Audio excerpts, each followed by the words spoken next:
Hey everyone, welcome back to another deep dive with me. Today, we're diving into the life and crimes of Andre Crawford. Buckle up, because this one is particularly disturbing. Andre Crawford was a serial killer who operated in Chicago during the 1990s. We're mainly using his Wikipedia page for this deep dive. Now, while Wikipedia might not be the most academic source out there, it offers a pretty thorough account of his life and crimes, and it's well-sourced. We always try to cross-reference and verify information to ensure we're giving you a balanced and accurate picture. Andre Crawford was born in Chicago in 1962. Right from the start, instability was a big theme in his life. A serial killer convicted of rape and murdering 11 women in Chicago could have been sentenced to death. Instead, a jury recommended that Andre Crawford spend the rest of his life in prison. And as ABC 7's John Garcia reports, some relatives of the victims say justice was not served today. Shortly after hearing the verdict, family members of the 11 victims held hands and prayed outside the courtroom. Most say they had hoped to see Andre Crawford headed for death row. Life in prison is not the justice they were looking for. I wanted him dead. I just wanted him dead. I wanted the verdict to come back for him to be deceased. Just like he killed no women, he don't justify to live. Most of the 12-person jury apparently felt the same way. Denise Travers listened to testimony for 6 weeks. She says 10 jurors voted for the death penalty, but 2 held out. His father abandoned the family shortly after he was born, and his mother faced prosecution for neglect in the late 60s, leading to Andre and his sister being placed into foster care. This is where things get murky. Crawford later claimed he was physically abused by his foster parents and sexually abused by other family members. He even said he ran away to his biological mother's relatives as a teenager and faced more abuse there. His sister, adoptive parents, and other relatives all denied these allegations. It's possible Crawford made these claims to shift blame or gain sympathy, but we can't say for sure what happened. What we do know is that Crawford's teenage years were rough. He started using drugs, dropped out of school at 17, and bounced around from one dead-end job to another. This instability and substance abuse are unfortunately common patterns seen in violent offenders. While it's not an excuse for their actions, it does provide some insight into the factors that might contribute to them going down such a path. Crawford's early adulthood wasn't much better. He went from job to job, struggled with addiction, and had several run-ins with the law, mostly for theft and drug possession. In 1999, he was convicted on those charges, but received a suspended sentence with probation. During this probation period, a blood sample was taken from him, a key factor in cracking the case later on. But even before the DNA evidence came into play, there was a chilling moment back in 1995, right in the middle of his crime spree. Crawford was arrested for assault and rape and spent over a year in jail waiting for trial. The charges were dropped because the victim refused to cooperate with investigators. Her reluctance to testify probably stemmed from fear or a lack of trust in the system. It's a tragic example of how systemic issues can fail to protect the most vulnerable people in our society.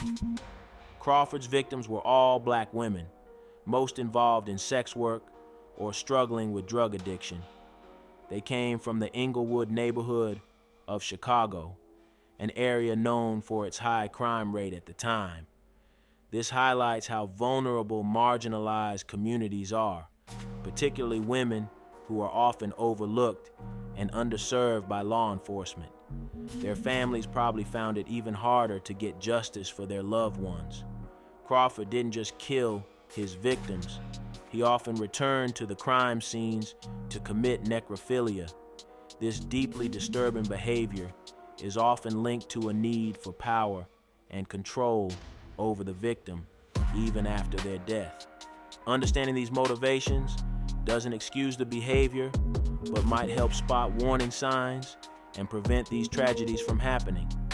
One glimmer of hope in this horror was that one of Crawford's victims survived an attack in 1997. Her survival provided investigators with crucial information and reminded us that these weren't just statistics.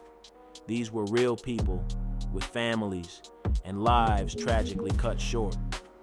Crawford's reign of terror finally came to an end in January 2000, thanks to that DNA sample taken during his probation. It linked him to 7 of the murders, and during questioning, he confessed to another 3, plus other attacks where the victim survived. Despite the horrific details, Crawford showed no remorse for what he did, even telling investigators he wouldn't have stopped killing if he hadn't been caught. I'm sorry for the families. I'm sorry the past 6 weeks have been in vain because he didn't get what he deserved. Andre Crawford raped and murdered 11 women, luring them to abandoned buildings with the promise of drugs. A 12th victim survived by playing dead until he left. Claudia Robinson says she is still haunted by Crawford. He was a killer. He was a monster. And the system gonna let a monster live better than me today. I cannot work. I had nightmares. State's Attorney Anita Alvarez issued a statement saying, "Certainly believe that the terror and horror inflicted by this defendant on the multiple victims that he sexually assaulted and murdered was worthy of a death sentence." Crawford's attorneys, however, argued in court that he was abandoned as a baby and sexually abused through his teenage years.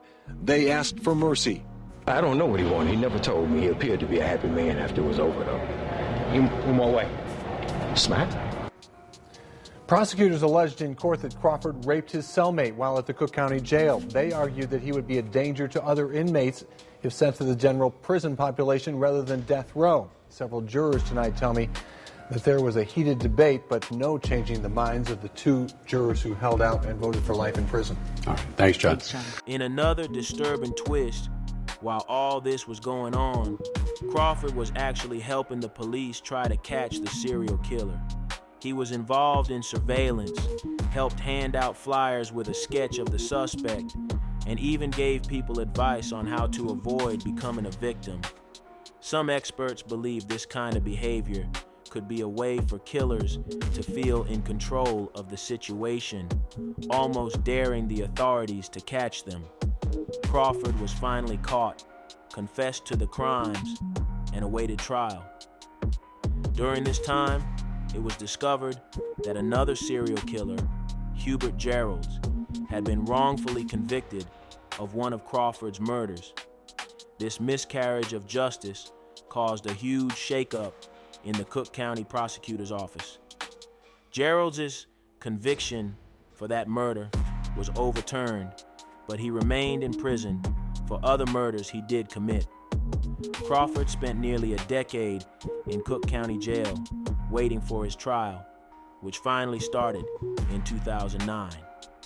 After being locked up for almost 10 years, the jury quickly found him guilty, and he was sentenced to life in prison without the possibility of parole. He died in prison from liver cancer in 2017, but the impact of his crimes, the pain he caused the community and the families of his victims, will last forever. This case forces us to look at serious problems in our society: poverty, drug addiction, and the vulnerability of women in marginalized communities. All these factors created an environment where a predator like Crawford could operate undetected for so long. We need to address the root causes of crime, invest in social programs, education, and create jobs in underserved communities. It's about rehabilitation and harm reduction, not just punishment. Building a stronger sense of community and trust between law enforcement and the people they protect is also crucial. This means better communication, cultural sensitivity training, for officers and holding police accountable for misconduct. It's a big task, but we can't keep ignoring these issues. The human cost is too high. So, to our listeners, what will you do with this information? Will you move on to the next news story, or will this be a call to action? We all have a role to play in making a safer, more compassionate world. It starts with awareness, acknowledging the problem, having tough conversations, challenging our own biases, and supporting organizations working to make a difference in these communities. This deep dive has been as much about those 11 women as it has been about Andre Crawford. Their lives mattered, and by learning about their stories and understanding what led to their deaths, we can hopefully honor their memories and work towards a future where these tragedies are less likely to happen. That wraps up our deep dive into the dark world of Andre Crawford. Until next time, stay curious, stay informed, and stay engaged.